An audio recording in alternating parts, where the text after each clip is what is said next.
ठाकरेंच्या शिवसेनेचे खासदार संजय राऊतांनी पत्रकार परिषद घेतली. पत्रकार परिषदेतून त्यांनी बंडखोर खासदारांसह एकनाथ शिंदेंवर हल्लाबोल चढवलाय. शिवसैनिकांना बंदूक दाखवू नकोस, तुझं आव्हान मी स्वीकारतोय, असं म्हणत राऊत चांगलेच आक्रमक झालेत.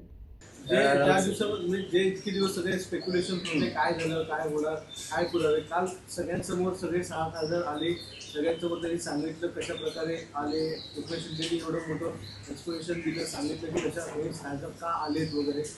आता काय तुमची भूमिका, काय भूमिका असणार? काल मी ऐकलं की ते जे डेप्युटी सीएम आहेत महाराष्ट्राचे,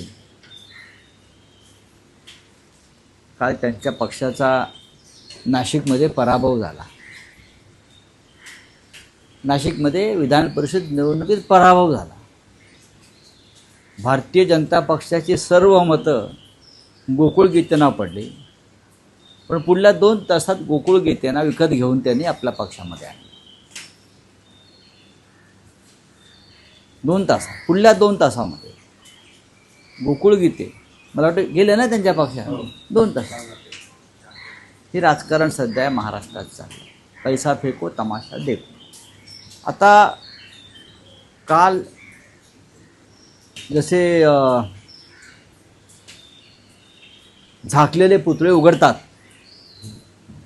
तसे काय ते झाकलेले 6 गद्दारांचे पुतळे मिंद्याने असे उघडले आणि दाखवले, बघा हे 6 गद्दार आहेत, हे 6 गद्दार आहेत. आणि काय म्हणाले, आम्ही त्यांचा मान सन्मान ठेवू. काय ठेवू? मग आमच्या पक्षात म्हणजे शिवसेनेमध्ये मान सन्मान नव्हता का? मग आमच्या पक्षात काय होतं? आमच्या पक्षामध्ये अधिक मान सन्मान होता, स्वाभिमान होता, सर्व काही होतं.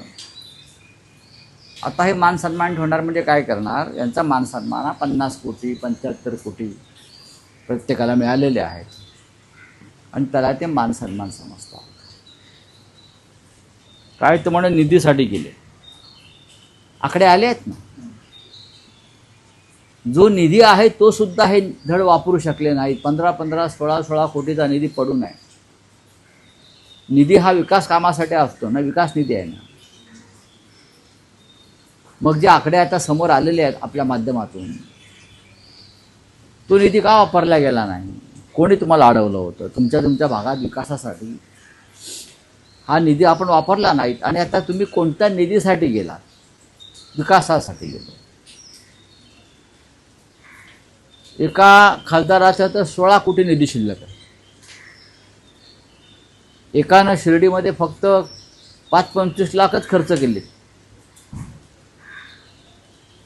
आता या नवीन पक्षात गटात गेल्यामुळे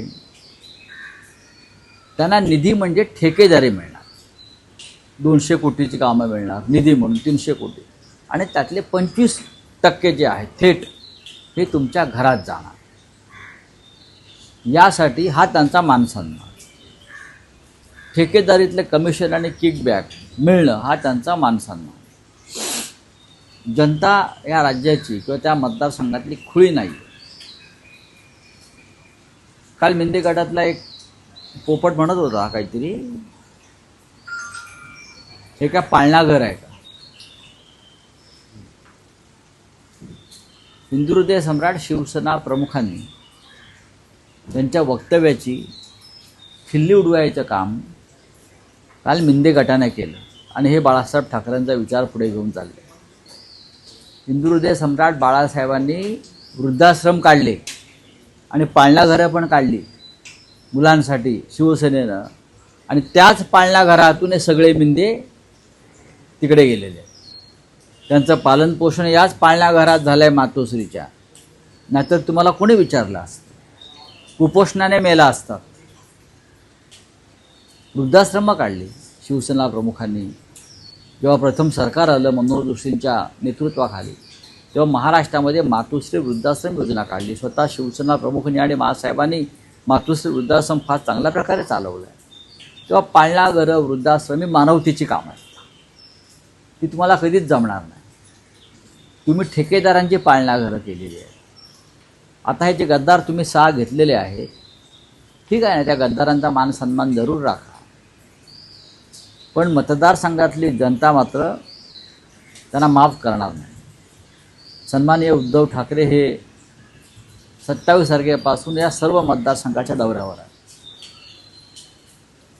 कार्यकर्त्यांना भेटतील, जनतेला भेटतील, मेळावे घेतील आणि त्यानंतर आमची पुढली कारवाई सुरू होईल. काल नांदेडला काही गद्दारांना अडवायचा प्रयत्न झाला आमच्या शिवसैनिकांकडून. रात्रीच्या काळोखात लपून येत होते. अर्धापूरला गाड्या अडवल्या त्यांच्या शिवसैनिकांनी. 2 किंवा 3 गद्दार होते आणि 850 पोलीस होते. किती? 850. विचारा करा, अख्खा एअरपोर्ट घेरलं होतं पोलिसांनी. एवढं का वरून इराणप्रमाणे आम्ही बॉम्ब टाकणार आहोत.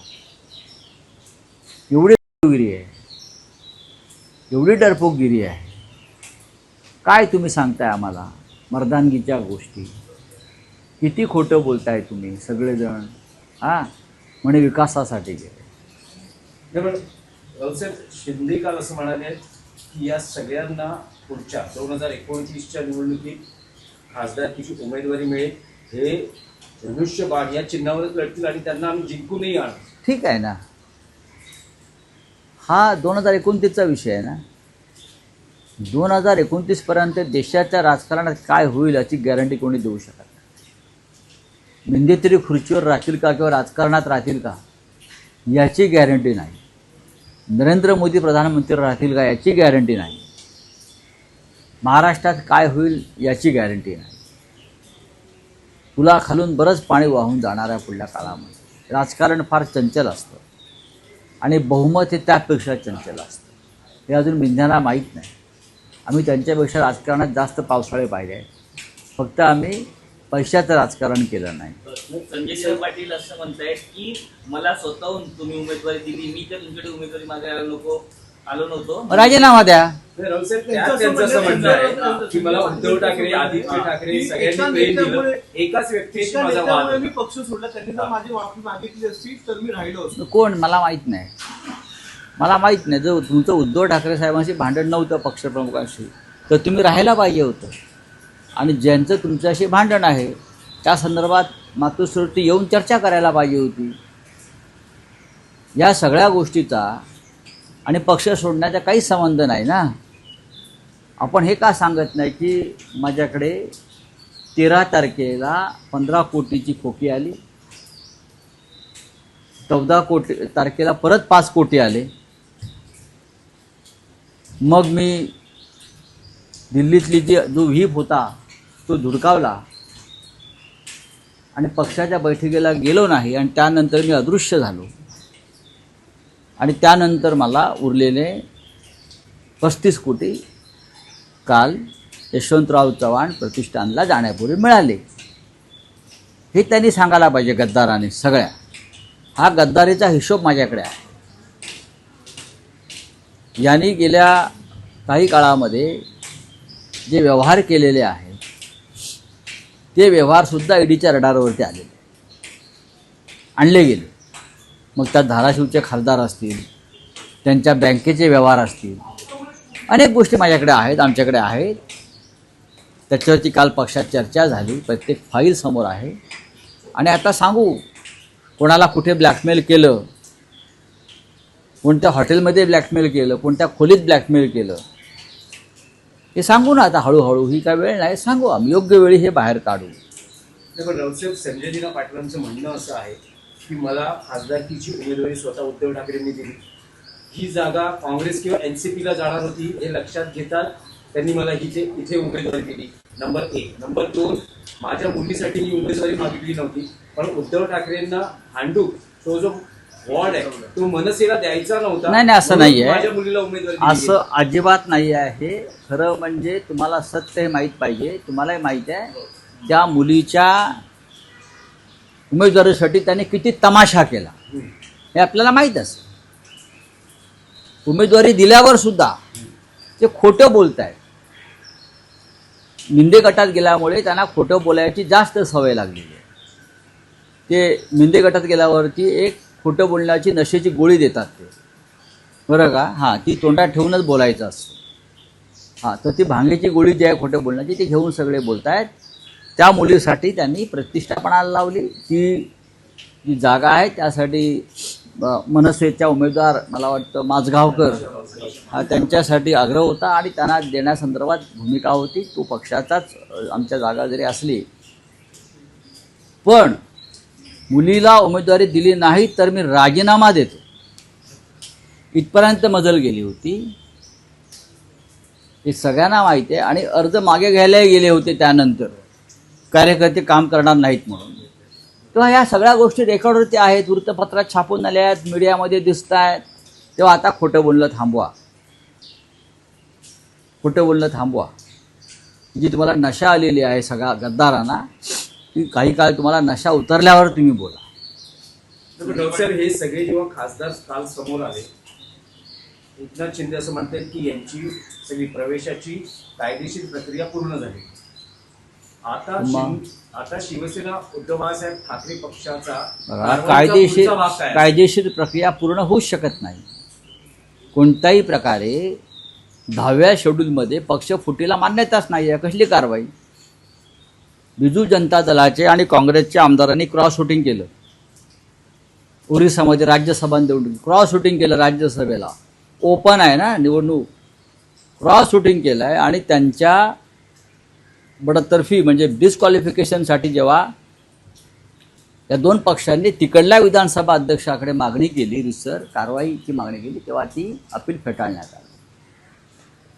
उघडपणे मतदान केलं व्हीप झुगारून आणि विधानसभा अध्यक्षांनी बिजू जनता दलाच्या या आमदारांना डिस्क्वालिफाय करण्यास नकार दिला भाजपच्या दबावाखाली. अशा प्रकारे जर पीठासीन अधिकारी काम करणार असतील, मग मुंबई असेल, महाराष्ट्र असेल, अन्य ठिकाणी असतील, तृणमूल काँग्रेस असेल, तर कसल्या कायदेशीर प्रक्रिया म्हणताय? काय कायदेशीर प्रक्रिया करताय तुम्ही? याला कायदेशीर प्रक्रिया म्हणत नाही, याला झुंडगिरी म्हणतात संसदीय लोकशाहीची. ओके हो गया. नंतर बंदुकीचे ऍक्शन करत असे देखील म्हटले, माझ्या नादाला लागला तर हॉस्पिटलमध्ये जा, नाही तर स्मशानात जा. मी लागतो नादाला, चल चल मी तुझ्या नादाला लागतो. त्या बंधू काय आहेत ना, आम्हाला दाखवू नको संजय पाटील, आता नाव घेऊन बोलतोय मी. चल, हे शिवसैनिकांना बंदुका दाखवू नकोस तू. मी इथेच आहे भांडुपला, मी कधी या भाषेचा वापर करत नाही. बंदूक काय दाखवतो साल्या तुम्हाला? शिवसैनिकांना बंदूक दाखवतो गद्दार माणूस. हे धंदे करायचे नाही. गद्दारी केली आहे ना, 50 कोटी गिळले आहे ना, मग नीट गप्प बसायचं. परत ही भाषा करायची नाही बंदुकीची. ती बंदूक तुझ्या घातली जाईल. चला, मला बोलायचं आहे ते बोललोय मी. ही भाषा नाही करायची शिवसैनिकाशी. बंदूक काय दाखवतो तू आम्हाला? सिक्युरिटी काढून ये, जी तुला Z+ काय दिली आहे ना. चल आता बघतो मी. तुमचं संजय दिना पाटलांना थेट आव्हान. अरे सोड रे, गद्दारांना आव्हान आहे माझं. हे काय आम्हाला बंदूक दाखवतात साले? हे बंदुका दाखवतात का आम्हाला? काही लॉ अँड ऑर्डर आहे की नाही मिस्टर फडणवीस? अमित शहाच्या नावावरती जीवावरती आमच्या दादागिऱ्या करू नका गुजरातांच्या. चला, अरे सोड रे एकनाथ शिंदे. अरे सोड रे एकनाथ शिंदे. तू काय एकनाथ शिंदे करतो रे? चल. हाँ,